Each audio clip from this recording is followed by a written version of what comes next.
Bugun men siz bilan juda muhim mavzuni gaplashaman. 2009 yilgacha narxlar, so'm kursi, ish haqi va pensiyalar bo'yicha qanday reja ko'rsatilgani, oddiy odamlar uchun bu nimani anglatish haqida. Bu ma'lumot faqat iqtisodchilar uchun emas. Bozordan oziq-ovqat oladigan, kredit to'laydigan, pensiya kutayotgan, farzandining o'qishi yoki uy-joyi uchun pul yig'ayotgan har bir inson uchun kerak. Chunki davlatning 2029 yilgacha bo'lgan makroiqtisodiy yo'nalishi hayotimizdagi eng oddiy savollarga ta'sir qiladi.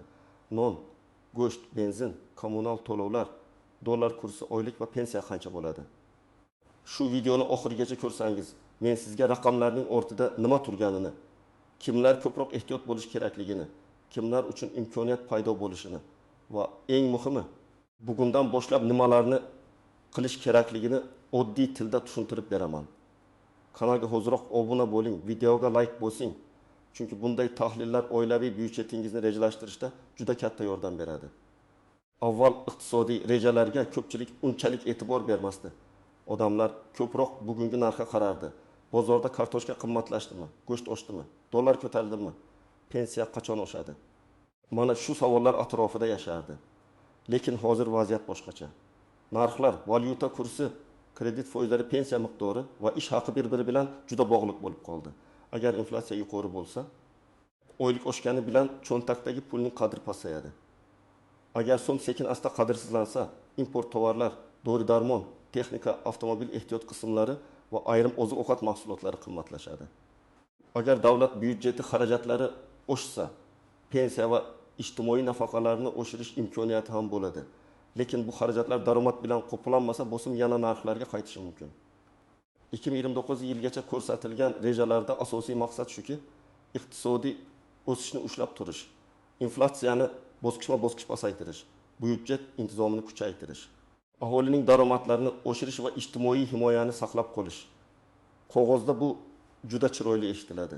Lekin men ekspert sifatida shuni alohida aytaman. Odamlar uchun eng muhim savol reja bor yoki yo'qligi emas. Balki reja amalda cho'ntagimizga qanday ta'sir qilishi. Chunki narx 10% oshib, oylik 22% oshsa odam biroz yutadi. Lekin narx 20% oshib, pensiya 22% oshib, pensioner real hayotda yutqazadi. Oldin ko'p yillar davomida odamlar puli asosan dollar, uy-joy yoki oltin ko'rinishida saqlashga harakat qilgan. Sababi oddiy, so'm qadrsizlanishidan qo'rquv bor edi. Bugun ham bu qo'rquv butunlay yo'qolgani yo'q. Lekin endi moliyaviy savodxonlik oshyapti. Bank omonatlari, obligatsiyalar, sug'urta, pensiya jamg'armasi kabi vositalar haqida ko'proq gapirilmoqda. 2029 yilgacha bo'lgan davrda kim pulini qanday saqlasa, kim qarzga qanday kirsa, kim o'z kasbini qanday rivojlantirsa, aynan shular katta farq qiladi. Birinchi masala narxlar. 2029 yilgacha bo'lgan rejalar odatda inflyatsiyani pastroq darajaga tushirishni ko'zlaydi. Ya'ni maqsad narxlar umuman oshmaydi degani emas. Juda ko'pchilik mana shu joyda adashadi. Inflyatsiya pasayadi degani bozordagi narxlar eski holatiga qaytadi degani emas. Bu narxlar o'sish tezligi sekinlashadi degani. Masalan, agar oldin bir mahsulot bir yilda 20% qimmatlashgan bo'lsa, kelajakda u 8 yoki 6% atrofida qimmatlashishi mumkin. Lekin baribir qimmatlashish davom etadi. Oddiy misol olaylik. Bugun bir oila oyiga oziq-ovqatga 3 million so'm sarflayapti.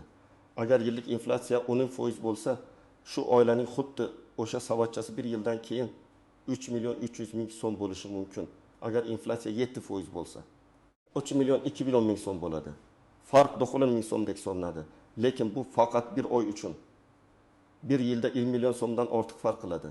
Agar oilada ijara, kredit, dori-darmon, maktab, bog'cha, transport xarajatlari ham bo'lsa, har bir foiz juda muhim bo'lib qoladi. Ikkinchi masala so'm kursi. Ko'pchilik dollar qancha bo'ladi degan savolni beradi. Men bu savolga aniq raqam bilan javob berishdan ehtiyot bo'laman. Chunki valyuta kursi faqat ichki iqtisodiyotga emas, tashqi bozorlarga ham bog'liq. Eksport tushumi, import hajmi, migrantlar yuborayotgan pul, oltin narxi, neft, gaz bozori, geosiyosiy vaziyat, investitsiyalar. Markaziy bank siyosati, bularning hammasi kursga ta'sir qiladi. Lekin umumiy tamoyilni tushunish mumkin. Agar inflyatsiya bor bo'lsa va importga talab yuqori bo'lsa, so'mga bosim saqlanib qoladi. Davlat va markaziy bank kursni keskin tebranishlardan himoya qilishga harakat qiladi. Lekin so'm har yili mutlaqo bir joyda turadi deb o'ylash to'g'ri emas. Masalan, siz 2026 yoki 2027 yilda farzandingizni xorijda o'qitishni rejalashtiryapsiz. O'qish puli dollar yoki yevroda bo'lsa, siz bugun faqat so'mdagi daromadingizga qarab hisob qilmasligingiz kerak. Agar kontrakt 5000 dollar bo'lsa, bugungi kurs bilan bir miqdor chiqadi. Lekin 2 yil keyin kurs boshqa bo'lishi mumkin. Shuning uchun bunday maqsadlar uchun pulni faqat so'mda saqlash xavfli. Hech bo'lmaganda bir qismini valyutada, bir qismini so'm omonatida, bir qismi tez kerak bo'ladigan zaxira sifatida saqlash oqilona bo'ladi. Uchinchi masala pensiyalar. 2029 yilgacha ijtimoiy xarajatlar, jumladan pensiya va nafaqalarni bosqichma-bosqich oshirish masalasi doimo dolzarb bo'lib qoladi. Lekin pensiyalar oshishi ham ikki xil bo'ladi. Nominal oshish va real oshish. Nominal oshish degani, masalan, pensiya 1.200.000 so'mdan 1.320.000 so'mga chiqdi. Real oshish esa shu yangi pensiya bilan oldingidan ko'proq narsa sotib olish mumkinmi degan savolga javob beradi. Agar pensiya 12% oshib, dorilar 20%, oziq-ovqat 15%, kommunal to'lovlar 12% oshsa, pensioner buni real hayotida yengillik sifatida sezmasligi mumkin. Misol uchun bir pensioner oyiga 1.500.000 so'm oladi deb olaylik. U 600.000 so'mini oziq-ovqatga, 2.5 so'mini dori-darmonga, 2.5 so'mini kommunal to'lovlarga, 5.000 so'mini kommunal to'lovlarga aloqa uchun, qolgani boshqa xarajatlarga sarflaydi. Agar pensiya 10% oshib 1.620.000 bo'lsa, qo'shimcha 1.2 so'm keladi. Lekin dorilar bir oyda 7.000 ga, oziq-ovqati 1.000 ga, kommunal to'lov 1.000 ga oshsa, qo'shimcha pensiya xarajatlar o'sishini to'liq yopmaydi. Shuning uchun pensiya siyosatida faqat oshirish foizi emas, eng zarur tovarlar narxining nazorati, tibbiy xizmat sifati va ijtimoiy yordam manzilliligi ham juda muhim. Kimlar ko'proq xavotir olishi kerak? Birinchi navbatda daromadi qat'iy bo'lganlar, pensionerlar, byudjet tashkilotlarida past oylik oluvchilar, bitta oylikka qarab yashaydigan oilalar, ko'p farzandli oilalar, doimiy dori ichadiganlar, ijara uyda yashaydiganlar. Chunki narxlar oshganda ularning xarajatlari tez ko'tariladi, daromadi esa har doim ham tez moslashmaydi. Ikkinchi guruh valyutada qarzi borlar. Agar odam so'mda oylik olib dollar yoki yevroda qarz to'lasa, kursdagi har bir o'zgarish uning zimmasiga qo'shimcha yuk bo'ladi. Uchinchi guruh importga bog'liq biznes qilayotganlar, texnika olib sotadiganlar, dori, kosmetika, avtomobil ehtiyot qismlari, qurilish materiallari bilan shug'ullanadiganlar. Kurs va logistika xarajatlari ularning narxlariga bevosita ta'sir qiladi. Kimlar nisbatan xotirjamroq bo'lishi mumkin? Daromadi inflyatsiyaga mos ravishda oshib boradigan, kasbi talabgir bo'lgan, valyutada tushumi bor, qarz yuklamasi past, zaxira jamg'armasi bor odamlar. Masalan, yaxshi malakali IT mutaxassisi, eksportga ishlaydigan tadbirkor, chet el kompaniyasidan buyurtma oladigan dizayner yoki tarjimon, qishloq xo'jaligida eksportbop mahsulot yetishtiruvchi fermer, ularda imkoniyat ko'proq bo'lishi mumkin. Lekin bu ham kafolat emas. Har qanday daromad egasi xarajatni nazorat qilmasa, kreditni o'ylamay olsa, jamg'arma qilmasa, 2029 yilgacha bo'lgan o'zgarishlar unga ham og'ir kelishi mumkin. Birinchi nozik jihat shuki, o'rtacha raqamlar har doim ham sizning hayotingizni ko'rsatmaydi. Masalan, rasmiy inflyatsiya 8% bo'ldi deb e'lon qilinishi mumkin. Lekin sizning oilangizda asosiy xarajat go'sht, sut, dori va ijara bo'lsa, siz sezadigan inflyatsiya 25% bo'lishi mumkin. Boshqa bir oilada esa o'z tomorqasi bor. Ijara to'lamaydi, dori xarajati yo'q, u narx oshishini kamroq sezadi. Shuning uchun men har doim aytaman, umumiy raqamlarni eshiting, lekin o'z oilaviy inflyatsiyangizni ham hisoblang. Buni qanday qilasiz? Juda oddiy. Bir oy davomida hamma xarajatni yozing. Oziq-ovqat, transport, kommunal, dori, kiyim, ta'lim, kredit, aloqa, uy-joy, boshqa xarajatlar. Keyin shu savatchani har oy solishtiring. Masalan, yanvarda 5 million so'm sarfladingiz, martda xuddi o'sha turmush tarzida 5.400.000 sarfladingiz. Demak, sizning real bosimingiz oshgan. Bu rasmiy statistika bilan tortishish uchun emas, oilangizni to'g'ri boshqarish uchun kerak. Ikkinchi tuzoq, oylik oshdi deb darrov kredit olish. Ko'pchilik oyligi 15% oshsa endi bemalol kredit to'layman deb o'ylaydi. Lekin oylik oshishi bilan birga narxlar ham oshadi. Agar sizning bo'sh pulingiz oyiga 1 million bo'lsa, 900.000 so'mlik kredit to'lovini olish juda xavfli. Chunki kutilmagan dori, ta'mirlash, ish yo'qotish, narx oshishi bo'lsa, darrov qarzga botasiz. Men xavfsiz qoida sifatida shuni aytaman.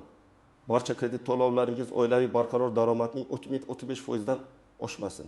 Agar daromad beqaror bo'lsa, 25% dan ham oshirmay ma'qul. Uchinchi nozik jihat. Pensiya yoshiga yaqinlashayotganlar uchun ish staji va rasmiy daromad masalasi. Ko'pchilik baribir pensiya beriladi deb yuradi. Lekin pensiya miqdoriga ish staji, rasmiy ish haqi, badallar, hujjatlarning to'g'ri yuritilishi ta'sir qiladi. Agar odam yillar davomida norasmiy ishlagan bo'lsa, ertaga pensiya hisoblanganda kutilgandan kam chiqishi mumkin. Ayniqsa qurilishda, bozorda, xizmat ko'rsatish sohasida, mavsumiy ishlarda norasmiy daromad oladiganlar bunga jiddiy qarash kerak. Bugungi naqd pul yaxshi ko'rinadi, lekin ertangi pensiya hisobida ko'rinmay qolishi mumkin. 4-masala kommunal tariflar va energiya narxlari. 2029 yilgacha iqtisodiy islohotlarda energiya samaradorligi, bozor mexanizmlari, subsidiya yukini kamaytirish kabi masalalar muhim bo'ladi. Oddiy tilda aytsam, elektr, gaz, issiqlik va suv xizmatlari bo'yicha xarajatlarni har bir oila alohida kuzatish kerak. Tariflar o'zgarishi mumkin, limitlar bo'lishi mumkin, ko'p iste'mol qilgan ko'proq to'lashi mumkin. Bu yomonmi yoki yaxshimi? Alohida bahs. Lekin amaliy hayotda bitta narsa aniq. Uyini izolyatsiya qilgan, tejamkor texnika ishlatgan, hisoblagichlarni nazorat qilgan oila yutadi. Eski muzlatgich, samarasiz konditsioner, qishda derazadan issiq chiqib ketishi, yozda sovuqni ushlamaslik, bularning hammasi pulingizni yeb qo'yadi.